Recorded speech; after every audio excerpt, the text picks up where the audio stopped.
সৃষ্টি করবার জন্য রাসূল বলছেন, আউয়ালুহু রাহমাতুন ওয়া আওসাতুহু মাগফিরাতুন ওয়া আখিরুহু ইতকুম মিনান নার। প্রথম অংশ রহমতের, দ্বিতীয় অংশ মাগফিরাতের, তৃতীয় অংশ নাজাতের। বলি সুবহানাল্লাহ। অথচ আমরা জানি মাহে রমজানের প্রত্যেকটা মুহূর্তেই রহমত, বরকত, নাজাতের জন্য পরিপূর্ণ। কি বলেন ঠিক না? এরপরেও রাসূল কেন ভাগ করে বললেন? কারণ রাসূল তো সবচাইতে বেশি ভালো জানতেন। কি বলেন ঠিক না? আল্লাহ সবার উপরে জ্ঞানী, এ ব্যাপারে আমাদের ধারণা নাই। আছে? আল্লাহ কেমন জানেন, কতটা জানেন, এই বিষয়ে আমাদের কোনো ধারণা।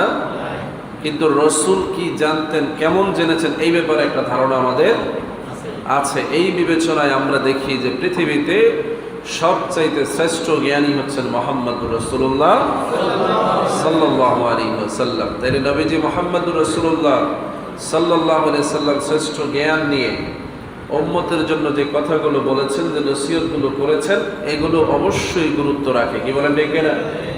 সেই রাসূল যখন রমজানকে 3টা ভাগে ভাগ করে দিলেন, এর অর্থ এই নয় যে রমজানের প্রথম 10 দিনে রহমত আর পরে নাই। এর অর্থ এই নয় যে দ্বিতীয় 10 দিনে মাগফিরাত এর পরে আর নাই। এর অর্থ এই নয় যে শেষ 10 দিনে নাজাত এর আগে আর নাই। অর্থ এটা না।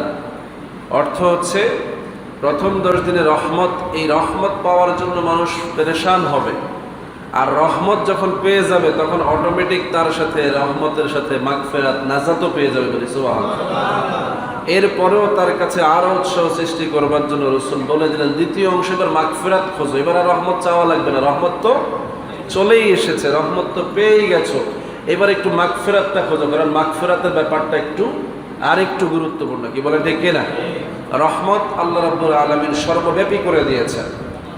রাসূলকে, এটা আল্লাহর হাবিবকে আল্লাহ রাব্বুল আলামিন মর্যাদাই দিয়ে দিয়েছেন, বলে দিয়েছেন, ওয়া মা আরসালনাকা ইল্লা রাহমাতাল লিল আলামিন। জগতের জন্য, সমুদয় মাখলুকাতের জন্য, সমস্ত মানুষের জন্য, কাফের, মুশরিক, বেদিন, বেঈমান সবার জন্য আমি আপনাকে রহমত হিসেবে প্রেরণ করেছি। তো রহমতটা সবার জন্য কমন করে দিয়েছেন, এবং মাহে রমজানকে স্পেশালি মুমিনদের জন্য রহমত বানিয়ে দিয়েছেন। সেটার ঘোষণা চলে এসেছে, আলহামদুলিল্লাহ। এবার দরকার হচ্ছে মাগফিরাত। কি বলে ঠিক না? রহমত পাওয়ার পরেও কিছু মানুষ গুনাহ করে, কিছু মানুষ অপরাধ করে, কিছু মানুষ জালেম, জুলুম করে, রহমত পাইয়াও। আছে না নাই? রহমত থেকে বঞ্চিত কোনো মানুষ নাই, কোনো মাখলুকাত নাই, কম হোক বেশি হোক, রহমতের চাদরের নিচেই আছে। কিন্তু রহমত পেয়েও যারা শুকরিয়া আদায় করলো না, আল্লাহর কাছ থেকে ক্ষমা আদায় করতে পারলো না, তাদের জন্য আফসোস। এই জন্য রাসূল